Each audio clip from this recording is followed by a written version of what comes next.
டிட்வா புயலின் தாக்கம் காரணமாக சென்னை பட்டினப்பாக்கம் கடல் கடும் சீற்றத்துடன் காணப்படுகிறது. கூடுதல் தகவல்களை தருகிறார் செய்தியாளர் ராஜகுமரன். முழு விவரங்கள் என்ன? இலங்கை நாட்டிலே இதுவரை இல்லாத அளவிற்கு ஒரு மிக பெரும் சேதத்தை கடந்த ஒரு வார காலமாக ஏற்படுத்தி முடித்து தற்பொழுது டிட்வா புயல் வங்கக்கடலின் வடக்கு மற்றும் வடகிழக்கு திசையில் நகர்ந்து சென்னை உள்ளிட்ட தமிழகத்தினுடைய வட தமிழக கடலோர நகரங்களை நோக்கி நகர்ந்து வந்து கொண்டிருக்கின்றது. இந்த நிலையில்தான் தற்பொழுது அங்கே தொடர்ந்து வீசிக்கொண்டிருக்கக்கூடிய கடும் காற்றின் காரணமாக அங்கே இருக்கக்கூடிய அந்த மணல்கள் எல்லாம் காற்றில் பறந்து கொண்டிருக்கின்றன. ஒரு மணல் புயல் ஏற்பட்டதை போன்ற ஒரு சூழ்நிலை பட்டினப்பாக்கம் கடற்கரையில் ஏற்பட்டிருக்கின்றது. மிக முக்கியமாக இந்த புயலினுடைய நகர்வு வேகம் என்பது மணிக்கு 7 கிலோமீட்டராக குறைந்து விட்டது. இதற்கு முன்பாக 10 கிலோமீட்டருக்கு மேலே புயலினுடைய நகர்வு வேகம் இருந்தது. தற்போது அந்த டிட்வா புயலின் நகர்வு வேகம் மணிக்கு 7 கிலோமீட்டராக குறைந்திருப்பதன் மூலமாக இந்த புயலால் மேலும் அதிகமாக மேகக்கூட்டங்களை உருவாக்க முடியுமோ என்ற ஒரு கேள்வி எழுந்திருக்கின்றது. ஏனென்றால் இலங்கையில் ஏற்படுத்திய அளவிற்கு தமிழ்நாட்டிலும் ஒரு மிகப்பெரிய பாதிப்பை இந்த டிட்வா புயல் ஏற்படுத்தும் என்று எதிர்பார்க்கப்பட்டது. ஆனால் நாகப்பட்டினத்திற்கு மேலாக அது வங்கக்கடலில் வந்த பொழுது அதனுடைய நகர்வு புயலினுடைய மைய பகுதி சுழற்சி என்பது தரைக்காற்றை நேரடியாக உள்வாங்கக்கூடிய விதமாக கடற்கரையை ஒட்டி வர தொடங்கி இருந்தது. எனவே ஒரு புயல் எப்பொழுதுமே கடலின் நடுப்பகுதியில் இருந்தால் அது வலிமை கொண்டதாக இருக்கும்.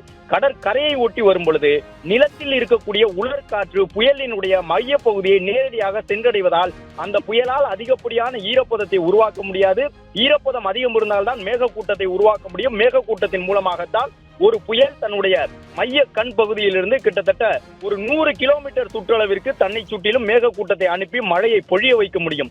ஆனால் இந்த புயல் ஏற்கனவே இலங்கையில் பெரும் மழை பொழிவை கொடுத்து விட்டது. அதன் பிறகு இந்த டிட்வா புயலானது நாகப்பட்டினத்தை நெருங்கும் பொழுது தமிழகத்தினுடைய வடக்கு கடற்கரைக்கு இணையாக வந்து விட்டது. இப்பொழுது சொல்லி இருக்கக்கூடிய வானிலை தகவல் படி ஏறக்குறைய ஒரு 80 கிலோமீட்டர் தூரத்திலே இந்த புயல் கரையிலிருந்து கடலுக்குள் இருக்கின்றது.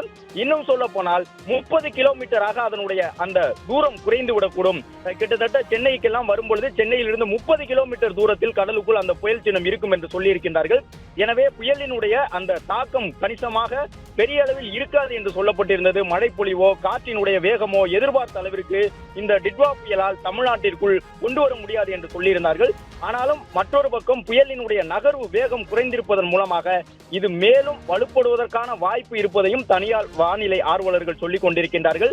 அது மட்டுமல்லாமல் இந்த டிட்வா புயல் சென்னையை நெருங்கி அதன் பிறகு சென்னையை கடந்து வங்கக்கடலிலே மீண்டும் ஒரு யூடர்ன் எடுக்க வாய்ப்பு இருப்பதாக கூட தனியார் வானிலை ஆர்வலர்கள் சொல்லியிருக்கின்றார்கள். வானிலை ஆய்வு மையத்தினுடைய தரவுகள் அடிப்படையிலே சென்னையை நெருங்கிய பிறகு அது வலுவிழந்துவிடும். சென்னையை நெருங்கும் பொழுதே அது ஒரு ஆழ்ந்த காற்றழுத்த தாழ்வு மண்டலம் என்ற அடிப்படையில் தான் வரும் என்ற தகவலை சொல்லியிருக்கின்றார்கள். என்றாலும் தொடர்ந்து நாம் பார்க்கக்கூடிய இந்த காட்சிகள் சென்னையினுடைய பட்டினப்பாக்கம் மெரினா கடற்கரை எப்படி இருக்கின்றது என்பதை கழுகு பார்வை காட்சியின் மூலமாக நாம் பார்த்து கொண்டிருக்கின்றோம். கிட்டத்தட்ட 120 அடிக்கு மேலே உயரத்தில் இருந்து பதிவு செய்யப்பட்ட காட்சிகள் இவை. அலைகள் கடும் கொந்தளிப்புடன் காணப்படுகின்றன. சென்னை தொடங்கி நாகப்பட்டினம் வரை இருக்கக்கூடிய அனைத்து கடற்கரை கிராமங்களிலும் இதுபோன்றுதான் தற்பொழுது கடலினுடைய கொந்தளிப்பு இருக்கின்றது. பட்டினப்பாக்கத்தை எல்லாம் பார்த்தோம் என்றால் மணல் சூறாவளி வீசுகின்றதோ என்று எண்ணக்கூடிய விதமாக காற்றின் வேகம் அதிகரிக்க தரைக்காற்றினுடைய வேகம் மணிக்கு 80 கிலோமீட்டராக இருக்கக்கூட வாய்ப்பு இருப்பதாக வானிலை ஆய்வு மையம் சொல்லியிருக்கின்றது.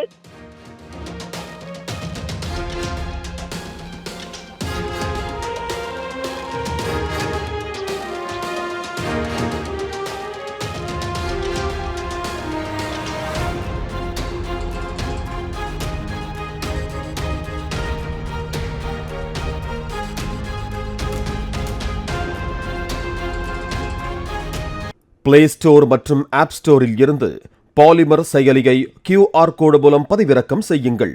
செய்திகளை உடனுக்குடன் பெறுங்கள்.